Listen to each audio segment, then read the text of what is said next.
Hey,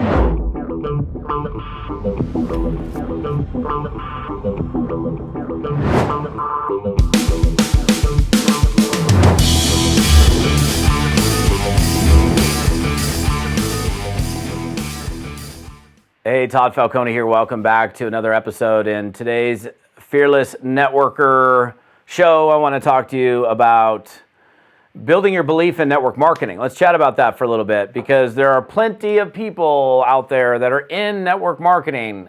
And I'm talking to you guys that are in network marketing, not the people that are not here yet, but people that are in network marketing, have a distributor ID number and are still in this, I don't know if this network marketing thing is going to work. And so it's really about developing confidence around the profession of network marketing, right? I mean, we've got, and like many of you, if you've plugged in for a little bit or a lot of bit, you realize and know that I've talked about this a few times, this whole idea that network marketing is a confidence game, right? It's our confidence in the profession, our confidence in ourselves and our own abilities. We'll do that, another one on that soon, I'm sure.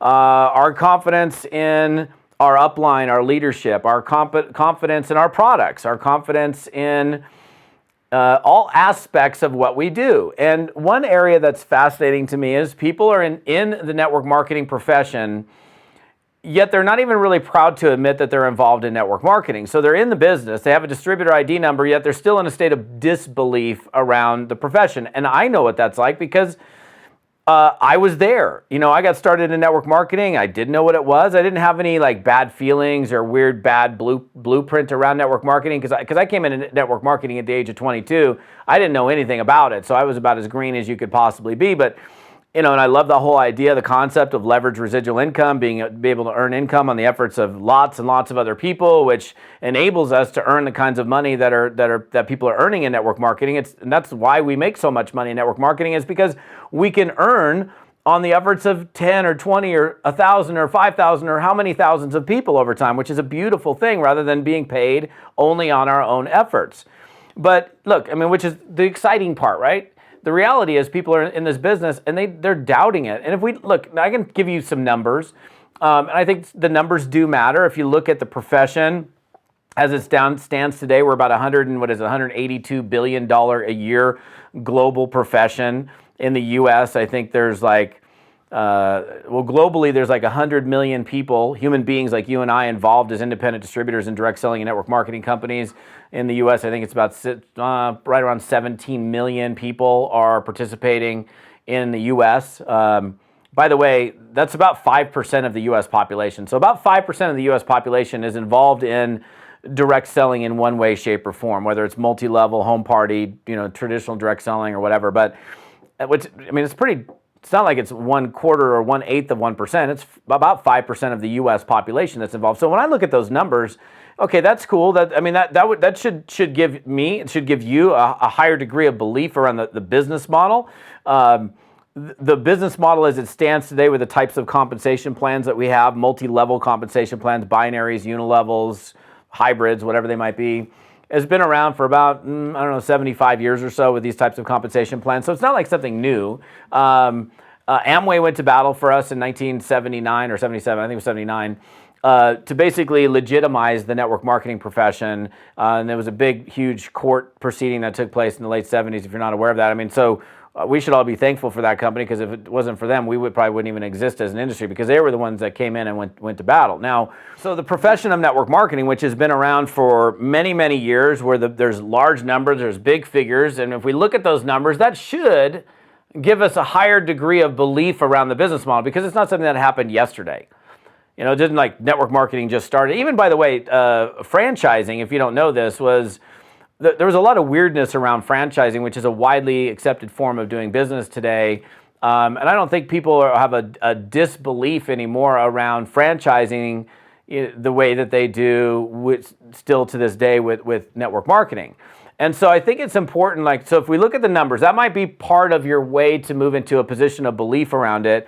I think for a lot of people, it's proving to yourself that it's real. And I think, I remember clearly the first time I remember the check. I don't remember the exact number, but it was like $13,000 and change.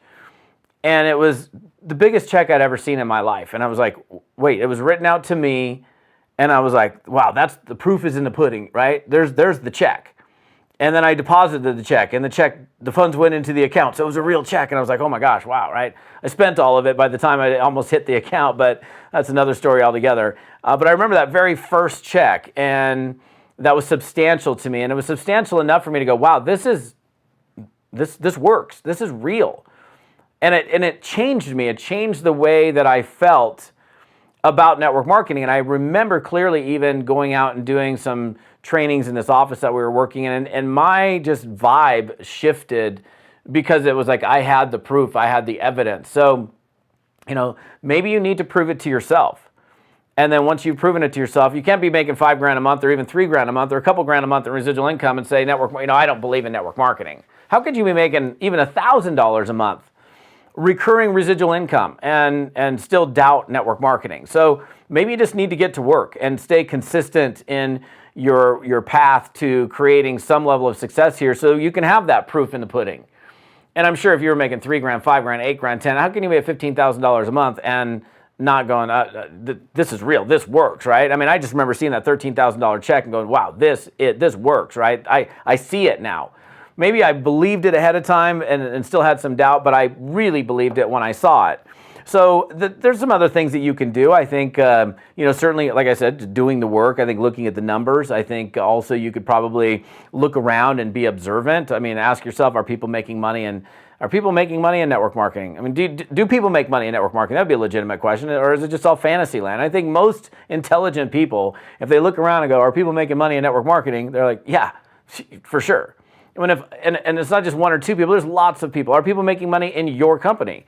Yeah, there's definitely, I know for a fact people are making money in my company. So if people are making money in the industry, if people are making money in your company, and it's not just one, and it never is just one, there's lots and lots of people, tens of thousands of people making, I don't know, it's probably hundreds of, I don't even know what the number is, but lots of people make some form of money or a lot of money in network marketing. And I think to me that's evidence and proof even before you've made any money, right? And so operating from a position of belief around the business model of network marketing, I think is pretty important, don't you? Don't you think that it's important for you to be proud to be involved in network marketing? I mean, so many times I hear people talking and somebody asks them a question of, is this network marketing? And they kind of shimmer around the issue. Well, we have executives and they don't even want to admit that it's network marketing. If I was actively building a network marketing business today and somebody said, hey, is this network marketing? My response would be absolutely it is. If it wasn't, I wouldn't touch it. It's the most beautiful plan on the planet. And what a different response than somebody's like trying to shimmer around what the issue is. And when you can respond to somebody who's asking you a question, if they do ask you the question, hey, is this network marketing? And instead of shimmering around the issue in a state of disbelief, you can say, yeah, 100%, yes, this is network marketing. If it wasn't network marketing, I probably wouldn't be doing it because network marketing is the most leveraged business that I could possibly find. And what a different response that is. And people are going to go, oh, yeah, well, tell me more about that versus shimmering around the issue and playing this disbelief game. But you have to be operating from a position of belief. And there are so many people, as I said at the beginning of this episode, that are in network marketing, but they're not even believing in network marketing. So if that's you, then you need to look at your personal situation. What do you need to do in order to shift your thinking around and your beliefs around network marketing? Maybe you need to look at the numbers and let that sink in. Maybe you need to get to work and prove to yourself that this works and stay long enough for you to be able to create the result. Maybe you can look around and observe and realize that, oh my gosh, there are other people that are doing it. Maybe you can do your best to surround yourself with other people, other successful people in the profession. And I think if you're around a bunch of winners in this business, I don't know how you can doubt the business. If you're around a bunch of people, that's why I love going to major events, like big events, because you're surrounded by other people just like you that are in the same profession that you're in, and it feeds you. It feeds that belief around the business model of network marketing, because I don't think you can be maximally effective if you are going out in the marketplace and operating every day from a doubting position. It's not a power position. The power position is the belief position, the convicted position. I know the truth. You can't take me away from the truth because I already know what it is. And people can't shake you at that point. And I think it's a wonderful place to be when you can find yourself in a total belief state around the business model of network marketing. Now that's having confidence. Again, that's the word, confidence in network marketing. We need to have confidence in a lot of areas. The profession of network marketing, ourselves. I'll do another episode on ourselves because that's another thing. Self-confidence is a killer. Our confidence in our leadership, our field leadership, corporate leadership, our products. Those are things that maybe you can't control. You can't change your product necessarily. But the other thing is if you have a product that you know you've gotten a result in and somebody else has gotten a result in, how could you not have a belief in it if it's done something significant for you? So therefore, you should be operating in a position of belief, conviction about your products in that example. So look, here's the deal. I don't need to go into any more detail on this, but if you need to work, and only you know if you need to work on this, then you need to work on it, because you cannot be super effective if you're operating from a position of disbelief. So do what you have to do. And everybody's different who's plugging into me. They're all in different situations. Whatever you need to do, do it, because that's going to help you grow yourself in this career by having a high degree of belief in the profession and that which you're involved in. So I love that you're here. Thank you so much for plugging in. There are more details on this episode if you go to toddfalcone.com/episode 32. You can see a few more details around what I've just covered. You might be on my podcast, listening to me on audio. You might be on YouTube. Wherever you are, you want to, the conversation's happening at toddfalcone.com/episode 32. See it there. I appreciate you guys for plugging in. We'll see you on the next episode.